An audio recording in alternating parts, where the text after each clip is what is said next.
नमस्कार, मैं तरुण वर्मा दिल्ली में क्लिनिकल साइकोलॉजिस्ट हूँ और इस वीडियो में आपसे एंटी डिप्रेसेंट दवाओं के साइड इफ़ेक्ट्स के बारे में बात करूँगा।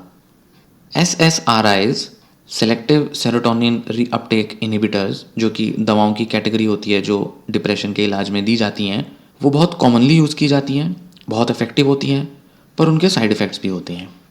1980 के दशक में अमेरिका और पूरे दुनिया भर में SSRI मेडिसिन जो थी वो बहुत आम हो गई थी, इस्तेमाल में लाई जाने लगी थी डिप्रेशन के ट्रीटमेंट के लिए, और पूरी दुनिया भर के जो लोग थे इससे फ़ायदे ले रहे थे। इससे पहले SSRIs की जो दवाएं होती थी वो नहीं होती थी। तो ये जो एंटी डिप्रेसेंट होती हैं जैसे फ्लुओक्सेटिन, प्रोजैक, सर्ट्रेलिन, जोलॉफ्ट, पैरोक्सेटिन, पैक्सिल, फ्लुवोक्सामाइन, ल्यूवॉक्स, साइटैलोप्रैम, सेलेक्सा और एसाइटैलोप्रैम, लेग्ज़ैप्रो, ये कुछ दुनिया में सबसे ज़्यादा प्रिस्क्राइब किए जाने वाली SSRI दवाएं होती हैं। इनके जो यूज़ होते हैं वो बहुत अलग अलग तरह से किए जाते हैं, कई सारी अलग अलग कंडीशंस में भी किए जाते हैं। कुछ OCD और एंग्जाइटी में भी की जाती हैं यूज़, ईटिंग डिसऑर्डर्स में की जाती हैं, पर्सनैलिटी डिसऑर्डर्स में जहाँ इमोशनल इश्यूज़ आते हैं वहाँ पर की जाती हैं। तो बहुत सारे इसके यूज़ हैं जो धीरे धीरे धीरे डिप्रेशन से शुरू होते होते बहुत सारी अलग अलग कंडीशंस में देखे जाने लगे और इसका आज बहुत ज़्यादा इस्तेमाल भी होता है इन दवाओं का। आमतौर पे तो सारी एंटी डिप्रेसेंट्स बहुत सेफ़ होती हैं, SSRI भी बहुत सेफ़ दवाएं हैं, पर कुछ पेशेंट्स पर इसके साइड इफ़ेक्ट्स देखने में आ सकते हैं। आमतौर पे माइल्ड से लेकर सीवियर तक साइड इफ़ेक्ट्स करीब करीब सभी पेशेंट्स में देखने में आ सकते हैं। कभी ना कभी किसी ना किसी लेवल पर शुरुआत में देखने में आ सकते हैं या कुछ समय के बाद दवा लेने के बाद देखने में आ सकते हैं। पर जैसे कि कोई भी दूसरा मेडिकल ट्रीटमेंट होता है, दवा होती है, वो साइड इफ़ेक्ट के बिना नहीं होती, इसलिए इनके भी थोड़े बहुत साइड इफ़ेक्ट्स तो आते हैं जिसमें से ज़्यादातर लोगों के लिए वो मैनेजेबल होते हैं, कुछ लोगों के लिए समस्या खड़ी कर सकते हैं। तो आइए जानते हैं कि इस SSRI एंटी डिप्रेसेंट के साइड इफ़ेक्ट्स क्या हो सकते हैं। कुछ लोग जिनको SSRI दी जा रही है उनको इंसोम्निया हो सकता है, नींद में कमी आ सकती है, स्किन रैशेस हो जाते हैं कुछ लोगों को, सर दर्द भी एक आम कंप्लेंट है जो पेशेंट्स में देखने में आती है, जॉइंट या मसल पेन ये भी एक कॉमन प्रॉब्लम्स में से एक होती है, पेट खराब रहता है, स्टमक अपसेट रहता है, GI गैस्ट्रोइंटेस्टाइनल ट्रैक्ट की प्रॉब्लम्स आ जाती हैं, नोज़िया हो जाता है, बीमार जैसा थका हुआ सा महसूस होता है, उल्टी सी महसूस होती है, और डायरिया ये भी हो सकता है। ये आमतौर पे तो ये सारी प्रॉब्लम्स जो हैं बहुत टेम्परेरी होती हैं या बहुत ही माइल्ड लेवल पर होती हैं, ये थोड़े टाइम के लिए होंगी, चली जाएंगी। किसी किसी पेशेंट में लंबे टाइम तक बनी रह जाती हैं। एक जो सबसे बड़ा जो सीरियस एक इफेक्ट आता है जो इनसे आ सकता है अक्सर कुछ पेशेंट्स में, वो होता है कि हमारे खून में ब्लड क्लॉट की जो क्षमता है वो कम हो जाती है। मतलब चोट लगने पर खून बहेगा तो बहता जाएगा, उसको रोकने में मुश्किल आती है। ये अक्सर एक प्रॉब्लम देखी जाती है इनके यूज़ की वजह से, क्योंकि प्लेटलेट्स में जो न्यूरोट्रांसमीटर सेरोटोनिन जो है उसकी कंसंट्रेशन कम हो जाती है और इस वजह से खून जम नहीं पाता। प्लेटलेट्स जो कि हमारे खून को क्लॉट करने में हेल्प करते हैं, ये इंजरी के टाइम पर अक्सर जो प्रॉब्लम्स आती हैं, खून बहुत बहता है, उसमें बहुत ज़्यादा ज़रूरत होती है प्लेटलेट्स की और उनमें सेरोटोनिन की कमी आ जाती है। इसलिए ये एक साइड इफ़ेक्ट SSRIs का देखा जाता है। पेशेंट्स में एक थोड़ा सा ज़्यादा रिस्क रहता है इंटरनल ब्लीडिंग का, खासकर कि तब जब आप एस्पिरिन या NSAID non steroidal anti inflammatory drugs जैसे कि आइबुप्रोफिन या नेप्रोक्सिन ये अगर आप ले रहे हो तो इंटरनल ब्लीडिंग हो सकती है इन मेडिसिन के इंटरेक्शन के साथ। चलिए आगे बढ़ते हैं। इसमें एक और चीज़ जो बहुत इंपॉर्टेंट होती है वो होती है कि ड्रग इंटरेक्शन। जैसा कि मैंने यहाँ पे कहा कि अलग अलग ड्रग्स, अलग अलग मतलब दवाएं आपस में इंटरेक्ट करती हैं। या तो आप अलग अलग एंटी डिप्रेसेंट या कुछ ऐसी डिप्रेशन की दवा ले रहे हैं वो आपस में इंटरेक्ट कर सकती हैं, या अगर आप किसी और बीमारी के लिए भी दवा ले रहे हैं तो उसके साथ भी इनके जो इंटरेक्शंस हो जाते हैं, मतलब आपस में जब ये मिलती हैं तो कुछ साइड इफ़ेक्ट्स ले आती हैं। SSRI जो हैं वो हमारे लिवर में टूटती हैं, मतलब बेसिकली इनके अंदर और फर्दर मेटाबॉलिज्म होता है इनका हमारे बॉडी के अंदर, और जो मोटे मोटे जो केमिकल्स या मॉलिक्यूल्स होते हैं वो छोटे छोटे मॉलिक्यूल्स में टूट जाते हैं। और कुछ एंजाइम्स होते हैं जिनको साइटोक्रोम P450 सिस्टम के एंजाइम्स कहते हैं, वो इनको तोड़ने का काम करते हैं। इसी सिस्टम के द्वारा साइटोक्रोम P450 सिस्टम और भी कई सारे मेडिसिन जो ली जाती हैं उनको मेटाबोलाइज करने का काम करते हैं। तो इंट्रैक्शन के बेसिस पे, अलग अलग केमिकल्स के बेसिस पे अलग अलग ब्लड लेवल अलग अलग ड्रग्स को चाहिए होते हैं। ये जो साइटोक्रोम CYP450 सिस्टम जो है ये ड्रग्स को मेटाबोलाइज करता है और अलग अलग रेट पर करता है। तो ये जो एंजाइम्स हैं इसके अंदर बड़े सारे एंजाइम्स होते हैं जो ड्रग्स मतलब जो हम दवाएं ले रहे हैं उनके केमिकल्स को ब्रेक करते हैं हमारी बॉडी में, ताकि वो बॉडी के अंदर जाके ब्लड के अंदर जाके हमारे जो ज़रूरत के जो एरियाज़ हैं जैसे ब्रेन है उसके अंदर जाके इफेक्ट दिखाएं। तो अलग अलग केमिकल्स को, अलग अलग दवाओं को अलग अलग तरीके से रेट पर ये ब्रेक करते हैं। रेट मतलब स्पीड पर ब्रेक करते हैं। कुछ को ये स्लोली ब्रेक करते हैं। हो सकता है कि हमारे अंदर कुछ एंजाइम्स कम बनते हों जो किसी एक तरह की दवा को अच्छे से मेटाबोलाइज ना कर पाता हो। तो अक्सर ऐसे में क्या होता है, जब एक या एक से ज़्यादा जब दवाएं दी जा रही हैं तो अक्सर उनका जो मेटाबॉलिज्म का जो रेट होता है जो कि CYP450 सिस्टम के द्वारा किया जा रहा है, इसके एंजाइम्स के द्वारा, वो अलग अलग रेट पर हो रहा है। अलग अलग रेट पर, अलग अलग स्पीड पर वो दवाएं हमारी बॉडी एब्जॉर्ब कर रही है। इस वजह से क्या होता है, जब वो दवाएं बनी रह जाती हैं तो उनके साइड इफेक्ट्स भी अलग अलग तरीके से आ जाते हैं। वो दवाएं आपस में इंटरेक्ट कर लेती हैं इतनी देर में। तो ये एंजाइम्स हमारे सिस्टम में हर एक के अलग अलग होते हैं क्योंकि ये जेनेटिक होता है। हर एक के एंजाइम्स होना और कितने लेवल के एंजाइम्स हैं ये सब जेनेटिक मामला है। ये सब हमारे जीन्स पर डिपेंड करता है, हमारे DNA पर डिपेंड करता है। इसीलिए कुछ पेशेंट्स को कुछ दवाएं असर करती ही नहीं है, काफ़ी टाइम बाद असर करती हैं या करती ही नहीं है। और कुछ पेशेंट्स में कुछ दवाएं एकदम से काम कर जाती हैं। इसका एक टेस्ट भी आता है जिसमें चेक किया जाता है कि पता चल सके कि कौन सी एंटी डिप्रेसेंट दवाएं पेशेंट पर काम करेंगी या नहीं करेंगी। तो इस वजह से जो ड्रग इंटरेक्शंस होती हैं उससे साइड इफ़ेक्ट्स अलग अलग तरीके के कई बार देखने में आ जाते हैं। तो डोज को एडजस्ट करने से कम ज़्यादा, अगर एक बार हमें पता हो कि किसी के अंदर किस तरीके के एंजाइम्स हैं, टेस्ट वगैरह कर ले अगर, तो पता चल जाता है कि कौन सी दवा कितना ज़्यादा असर डालेगी और कितना नहीं डालेगी। डोज को एडजस्ट किया जा सकता है और ज़रूरत पड़े तो इनमें से 2 या 2 से ज़्यादा अगर दवाएं दी जा रही हैं तो किसी को अवॉइड भी किया जा सकता है, क्योंकि हो सकता है कि वो बॉडी में मेटाबोलाइज ही ना हो रहे हो बिल्कुल। तो ये भी एक समस्या है जो SSRI दवाइयों की वजह से आती है। ज़्यादातर दवाइयों के साथ ये प्रॉब्लम्स होती ही हैं। हर एक पेशेंट पर किसी भी बीमारी के लिए दवाएं एक प्रकार से काम नहीं करती और ख़ासकर साइकेट्रिक दवाओं के मामले में तो ये और भी ज़्यादा देखने में आता है। इसी के साथ जब SSRI जब लंबे समय तक ली जाती है तो उसकी वजह से हमारे दिमाग में और शरीर में सेरोटोनिन की एक्टिविटी बढ़ जाती है। वैसे तो कम है तो डिप्रेशन हो गया, हमने उसको बढ़ाने के लिए काम किया, दवा दी जिसकी वजह से डिप्रेशन ठीक हुआ। बट ज़्यादा समय तक लेने से कई बार वो सेरोटोनिन और ज़्यादा प्रोड्यूस होने लगता है, उसकी एक्टिविटी बढ़ जाती है, जो कि एक रेयर कंडीशन होती है और इसकी वजह से सेरोटोनिन सिंड्रोम हो जाता है। ये आ सकता है कई लोगों में।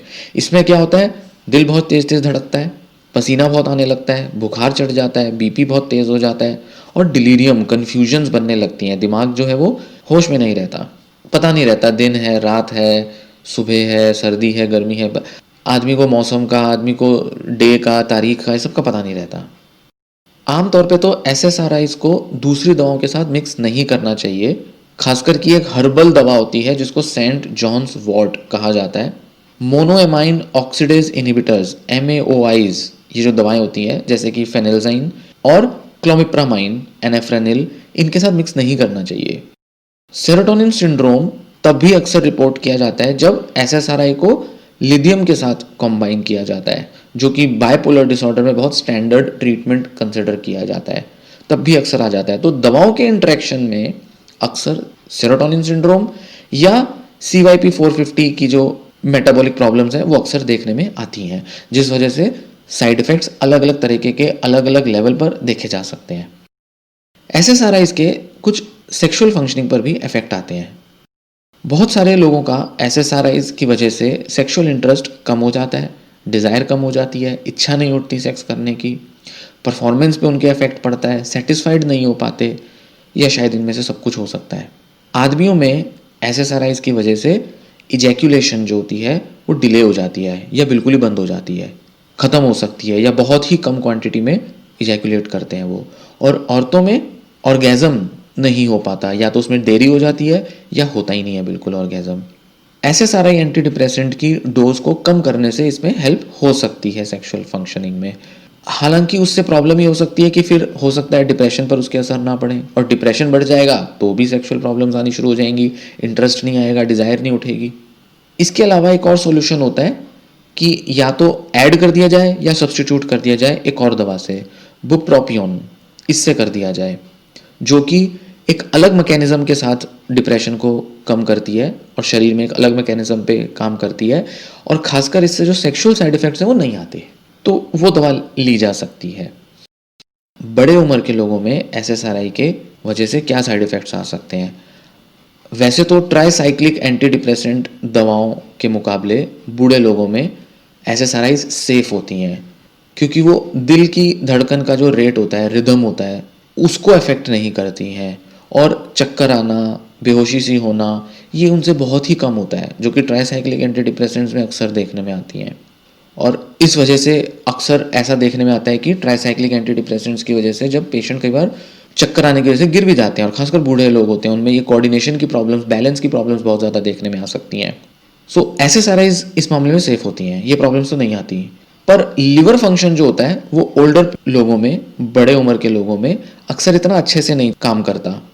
तो होता क्या है, जैसा कि हमने पहले बात की, तो वहाँ पर अगर लिवर फंक्शनिंग में प्रॉब्लम आती है, जिस वजह से एसएसआरआईज ठीक से मेटाबोलाइज नहीं हो पाएंगी, क्योंकि लिवर के अंदर मेटाबोलाइज करने के लिए जो CYP 450 सिस्टम चाहिए वो भी ठीक से काम नहीं कर पाएगा, तो ऐसे में क्या होगा, उनकी वजह से साइड इफेक्ट्स बढ़ जाएंगे एसएसआरआई की दवाओं की वजह से।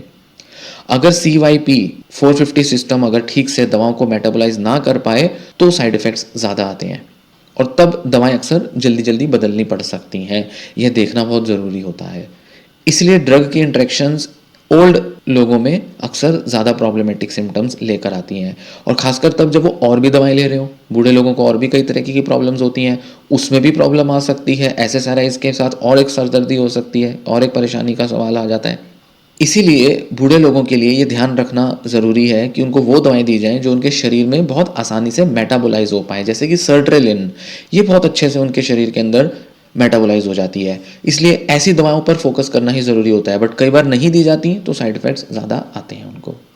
अच्छा, एक और प्रॉब्लम देखने में आती है कि एसएसआरआई दवाइयों की लॉन्ग टर्म में जो उनके एंटी डिप्रेसेंट इफेक्ट्स हैं वो ख़त्म हो जाते हैं। दिमाग और शरीर आदतन उसको लेने लगता है और उसका प्रभाव कम होने लगता है धीरे धीरे। तो कोई भी एंटी डिप्रेसेंट दवा आमतौर पे तो अपना इफेक्ट कुछ महीने या सालों के बाद छोड़ देती हैं, मतलब उनका असर ही नहीं आता, क्योंकि दिमाग जो होता है वो उनके लिए रिस्पॉन्सिव कम हो जाता है, दिमाग अडेप्ट कर लेता है, और ये जो दवा है ये दिमाग हमारा टॉलरेट करने लगता है, मतलब धीरे धीरे धीरे उसकी क्षमता इसको टॉलरेट करने की बढ़ जाती है। टॉलरेंस एक मेडिकल कॉन्सेप्ट होता है, जिस वजह से इसके असर नहीं आ पाते। तो इसका सॉल्यूशन क्या हुआ कि या तो डोज बढ़ा दो या एक दूसरी एंटी डिप्रेसेंट मेडिकेशन ले लो, जिससे कि उसका मैकेनिज्म जो हो, एक्शन का, काम करने का, वो अलग हो, और वो अलग रास्ते से दिमाग पर असर डालती हो, और वो भी उतना ही प्रभाव डाले डिप्रेशन को कम करने में। ये भी किया जा सकता है, और अक्सर यही किया जाता है।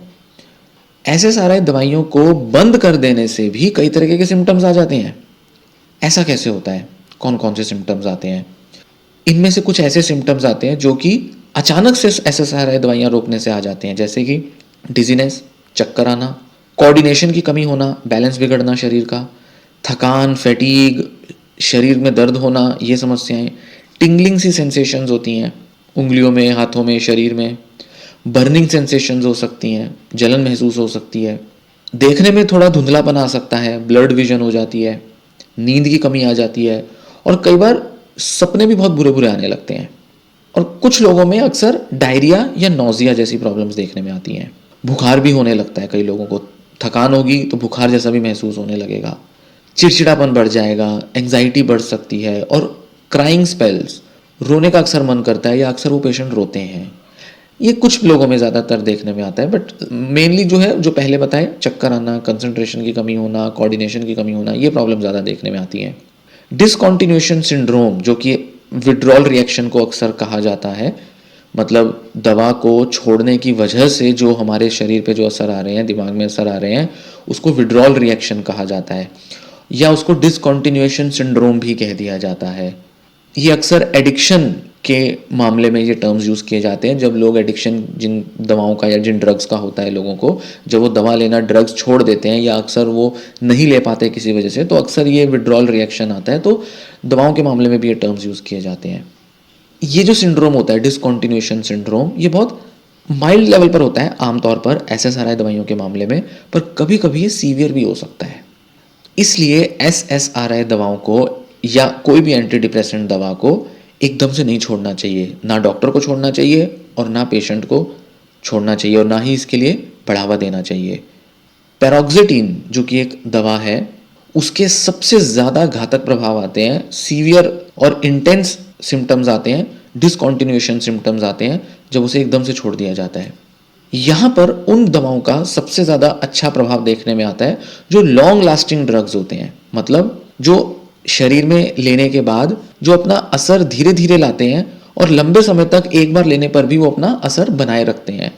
कुछ दवाएं होती हैं शरीर में जाकर कुछ ही घंटों तक असर लाती हैं, कुछ दवाएं होती हैं जो लंबे टाइम तक, कई कई दिन तक, 2 से 4 या 6 दिन तक भी वो असर लाती रहती हैं हमारे शरीर में बनी रहती हैं, वो मेटाबोलाइज धीरे धीरे धीरे होती रहती हैं। ये वाली दवाएं बहुत हेल्पफुल होती हैं अक्सर इस तरह के डिसकंटिन्यूएशन सिंड्रोम या सिम्टम से बचाव करने के लिए। कुछ डॉक्टर पैरोक्सिटीन से फ्लुओक्सिटीन की तरफ स्विच कर सकते हैं या वो अक्सर देना प्रेफर करते हैं, खासकर तब जब किसी पेशेंट में दवा को एकदम से छोड़ने की टेंडेंसी हो, या अगर वो एकदम से छोड़ दे तो अक्सर फ्लुओक्सिटीन दे दी जाती है ताकि वो लंबे समय तक शरीर में बनी रहे, असर दिखाती रहे, और जिसको अगर पेशेंट कभी अचानक से भी छोड़े तो उसके बहुत बुरे प्रभाव ना देखने में आए, क्योंकि दवा तो अंदर धीरे धीरे असर डाल ही रही होगी, तो एकदम छोड़ने से बहुत फर्क नहीं आएगा। हाँ, पर इसके अंदर पैरोक्सिटीन की डोज को धीरे धीरे ही कम करके अक्सर दिया जाता है। ये भी ऐसा भी नहीं है कि अगर पेशेंट मान लो एकदम से नहीं छोड़ रहा, डॉक्टर भी नहीं छोड़ते, वो क्या करते हैं धीरे धीरे धीरे पहले पैरोक्सिटीन जैसी दवाओं को छुड़वाते हैं, उसकी डोज कम कराते हैं, फिर फ्लुओक्सिटीन की दवा शुरू करा देते हैं, और पैरोक्सिटीन का एकदम से छूटने की वजह से जो बुरा प्रभाव हो सकता है वो भी नहीं आता, और फ्लुओक्सिटीन भी इतने टाइम में शरीर में असर दिखाना शुरू कर चुकी होती है। इस तरह से डॉक्टर भी छोड़ते हैं। तो सोचिए अगर कोई पेशेंट हो और वो अचानक से अगर पैरोक्सिटीन दवाइयाँ छोड़ दे तो कितना सीवियर उसको कंडीशन हो सकती है, प्रॉब्लम्स आ सकती हैं, डिसकंटिन्यूएशन सिम्टम्स आ सकते हैं। तो वो सोच सकता है या तो वो ऑब्वियसली मेडिसिन के साइड इफेक्ट्स हैं इस वजह से हो रहा है, या वो सोच सकता है उसकी कंडीशन बहुत ज़्यादा खराब हो गई है, या उसको कोई नई तरीके की बीमारी लग गई है। उसके मन में इस तरीके के डर पकड़ सकते हैं, और हो सकता है वो इस वजह से दोबारा दवा ही ना लेना चाहे, वो सोचे कि मेरे को दवा लेनी ही नहीं है, दवाओं से तो बहुत बुरे प्रभाव पड़ते हैं। पर अक्सर वो केवल एक पर्टिकुलर दवा को छोड़ने की वजह से हो सकता है, वो भी अचानक से छोड़ने की वजह से हो सकता है। इस वजह से दवा ना लेना, अपना ट्रीटमेंट ना कराना, एंटी डिप्रेसेंट दवाओं से बिल्कुल दूरी बनाना, ये सही नहीं है। इसलिए सही ज्ञान, सही नॉलेज के साथ ही दवा छोड़नी चाहिए, डॉक्टरों की मदद से ही दवा छोड़नी चाहिए। SSRI, एंटी डिप्रेसेंट्स और प्रेगनेंसी, इसका क्या कनेक्शन होता है, इसमें क्या साइड इफेक्ट्स आते हैं? अगर डिप्रेशन का ट्रीटमेंट देना है एक प्रेग्नेंट लेडी को, तो कुछ बहुत सावधानी बरतना जरूरी होता है, कुछ चीजें बहुत ध्यान देनी जरूरी होती हैं, जिससे कि जो फीटस है, बच्चा है, उसके ऊपर उसके बहुत इफेक्ट्स ना आए। खासकर कि प्रीमेच्योर डिलीवरी या लोअर बर्थ वेट, पैदा होने पर जो वजन होता है वो कम हो जाता है। अगर प्रेगनेंसी में एंटी डिप्रेसेंट दवाएं दी जाएं या कुछ ऐसी दवाएं दी जाएं जिनका प्रभाव फीटस पे बहुत ज्यादा पड़ता है, उन दवाओं को प्रिस्क्राइब करने से पहले ध्यान देना बहुत जरूरी है किसी भी डॉक्टर को, जो कि नॉर्मली वो करते ही हैं।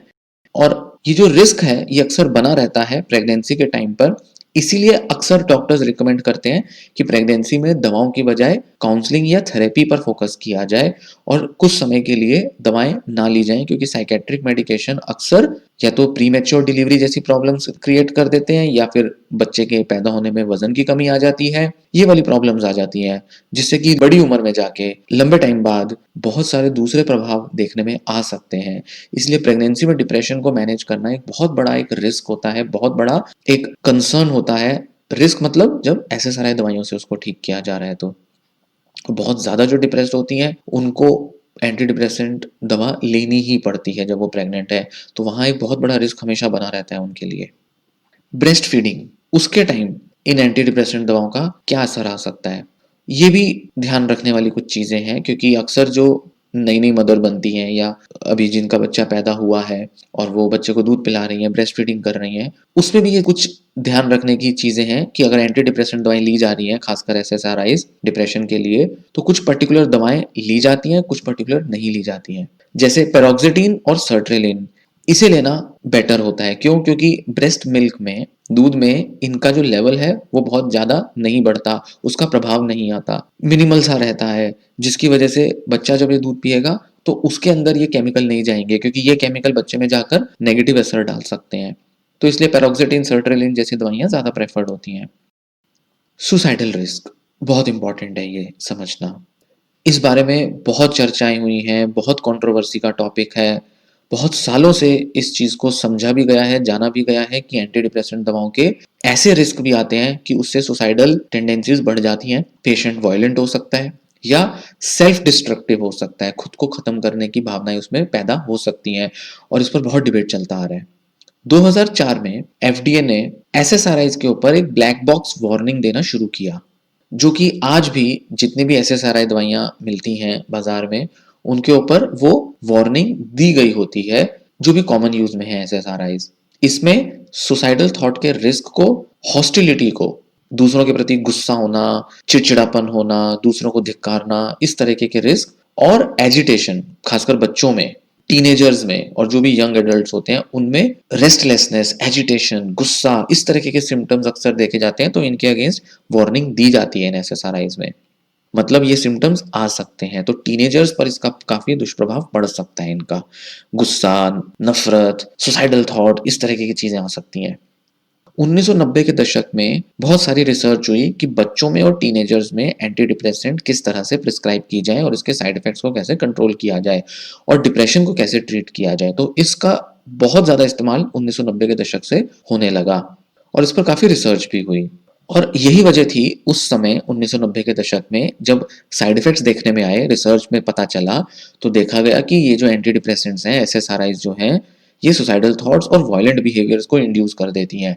इसलिए जब ब्लैक बॉक्स वार्निंग आई 2004 में, उसके बाद बच्चों में एसएसआरआई दवाइयाँ देने का प्रचलन थोड़ा कम हुआ। डॉक्टर्स अब उनको कम प्रिस्क्राइब करते हैं उसके बाद से, क्योंकि उसके रिस्क बहुत बने रहते हैं और खासकर उन दवाओं के जिनमें ज़्यादा वायलेंट या सुसाइडल टेंडेंसीज देखने में आती है। हालांकि इसमें एक और चीज़ है जो बहुत पेचीदा है, जिसकी वजह से ये मामला बहुत कंट्रोवर्शियल होता है, वो ये कि डिप्रेशन के पेशेंट को जब हम दवा दे रहे हैं उसको ठीक करने के लिए, तो डिप्रेशन का अपने में एक लक्षण होता है जिसमें सुसाइडल हो सकता है पेशेंट। तो ये कह पाना बड़ा डिफिकल्ट हो जाता है कि ये डिप्रेशन की वजह से है, ये डिप्रेशन का ही धीरे धीरे धीरे स्तर जो है वो बिगड़ गया जिस वजह से सुसाइडल थॉट आई, या एंटी डिप्रेशन मेडिकेशंस की वजह से आई। वैसे भी पेशेंट्स जो जिनको मेजर डिप्रेसिव डिसऑर्डर होता है, उनका जो लाइफ टाइम जो सुसाइडल रेट है, मतलब अक्सर 15% लोग डिप्रेशन से सफर करने वाले सुसाइड कर लेते हैं। इसलिए एसएसआरआई दवाई देना, उससे साइड इफेक्ट आ रहा है, ना दें तो डिप्रेशन के बढ़ने से सुसाइडल थॉट आ रही है। तो क्लिनिशियन जो होता है, डॉक्टर जो होता है, वो फंसा हुआ रहता है। इसलिए हमें दवा देना ही सबसे सही ऑप्शन होता है और अगर सुसाइडल थॉट आए तो या तो उसके लिए दवा बदल दी जाए, या फिर पहले से ही पता हो कि कौन सी दवा देने से साइड इफेक्ट्स आ सकते हैं सुसाइडल थॉट वाले, तो वो ना दी जाए।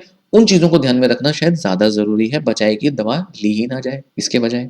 इसलिए इस चीज को प्रिवेंट करने के लिए रेगुलर फॉलोअप बहुत जरूरी है पेशेंट का, क्लोज मॉनिटरिंग करनी बहुत जरूरी है, ध्यान रखना बहुत जरूरी है, डॉक्टर के द्वारा भी और फैमिली मेंबर्स के द्वारा भी, और पेशेंट खुद को भी ध्यान रखे इस बात का। इसलिए पेशेंट्स को भी इस बारे में थोड़ा चेतावनी दे दी जाए कि इसमें थोड़ा बहुत चांस है इस दवा को लेने से कि वो कुछ टाइम के लिए थोड़ी कंडीशन कभी कभी वर्स हो सकती है या थोड़े टाइम तक लेने के बाद रह सकती है, जिससे सुसाइडल थॉट आ सकते हैं, इसलिए घबराए ना। इसलिए अपने जो डॉक्टर हैं उनको ढंग से बता दें कि भाई ऐसा ऐसा प्रॉब्लम आ रहा है, तो मेरा दवाई बदल दी जाए, या मेरे को देखो अगर कोई और दवा दी जाए, या बिना दवा की अगर मैं थेरेपी से ठीक हो जाऊं तो क्या ऐसा हो सकता है। ये तब किया जाए जब उनकी कंडीशन वर्स होने लगे, उनको बहुत ज़्यादा खराब महसूस होने लगे, मन बहुत चिड़चिड़ा और गुस्से वाला महसूस होने लगे, तब ये सब करना ज़रूरी है। या फिर जब नए सिम्टम्स डेवलप हो जाएं, मतलब पहले जो ट्रीटमेंट में जो दिया जा रहा था सिम्टम्स थे, उनमें तो रिलीफ आ गया, कुछ नए सिम्टम्स आने लग गए, तो वो साइड इफेक्ट्स की वजह से हो सकते हैं या डिप्रेशन के वर्स होने की वजह से हो सकते हैं। तो कोई ना कोई ऐसी प्रॉब्लम्स फेस कर सकता है पेशेंट, खासकर जब दवाएं बदली जाती हैं या कुछ वर्सनिंग की वजह से लंबा टाइम हो जाता है या स्ट्रेस हो जाता है लाइफ के अंदर। दवा लेने के साथ साथ भी पेशेंट की लाइफ में स्ट्रेस तो चलता रहता है, तो उस वजह से भी कई बार कंडीशन वर्स होने की वजह से सुसाइडल थॉट बढ़ सकती हैं। तो ऐसे टाइम पर अपने डॉक्टर से या अपने थेरेपिस्ट से बात कर लें, और दवा बदलनी हो तो उसको बदला जा सकता है। तो इस तरह से हमने देखा कि जो एसएसआरआई, स्पेसिफिकली हमने इन दवाओं के बारे में जाना, बात की कि किस तरह से इन दवाओं के बहुत दुष्प्रभाव, साइड इफेक्ट्स हो सकते हैं डिप्रेशन में जब उनका ट्रीटमेंट दिया जाता है दवाओं के रूप में। एसएसआरआई दवाइयाँ किस तरह के साइड इफेक्ट्स ला सकती हैं, इसलिए इसका मैनेजमेंट प्रॉपर ढंग से होना चाहिए। इसके फायदे बहुत हैं, दुनिया भर में यूज की जाती हैं, इसलिए इसको छोड़ना नहीं है, अचानक से नहीं छोड़ना है। खुद डिसाइड नहीं करना है कि छोड़ दिया जाए, एकदम से छोड़ दिया जाए, या प्रेगनेंसी जैसी प्रॉब्लम्स में इसका यूज़ किस तरह से करना है, कितना नहीं करना है, इसके बारे में पूरा पता होना चाहिए। सुसाइडल रिस्क के बारे में हमें पूरा पता होना चाहिए। ड्रग इंटरैक्शंस तो नहीं हो रही, उसके बारे में जानकारी रखना बहुत ज़रूरी है। उसका असर अगर होना ख़त्म हो जाए दवा का, वो भी ध्यान रखना ज़रूरी है। ब्रेस्ट फीडिंग के मामले में भी इसको देखना ज़रूरी है, और साथ ही साथ सेक्सुअल फंक्शनिंग में तो इफ़ेक्ट्स नहीं आ रहे। ये सब चीज़ों के बारे में पता होना, जानकारी होना बहुत ज़रूरी है। इसी के लिए ये मैंने वीडियो में आपको ये सब जानकारी दी। उम्मीद है आपको ये सब पसंद आई होगी। ये वीडियो मैं यहीं समाप्त करता हूँ। इस संबंध में मैं और भी जानकारी आपके साथ शेयर करता रहूँगा। तो आप लाइक ज़रूर करें वीडियो को, और सब्सक्राइब ज़रूर कर लें चैनल को, ताकि इस बारे में मैं और वीडियोज़ बनाऊँ तो आपको पता चलता रहे उन वीडियोज़ के बारे में। ये वीडियो मैं यहीं समाप्त करता हूँ। धन्यवाद।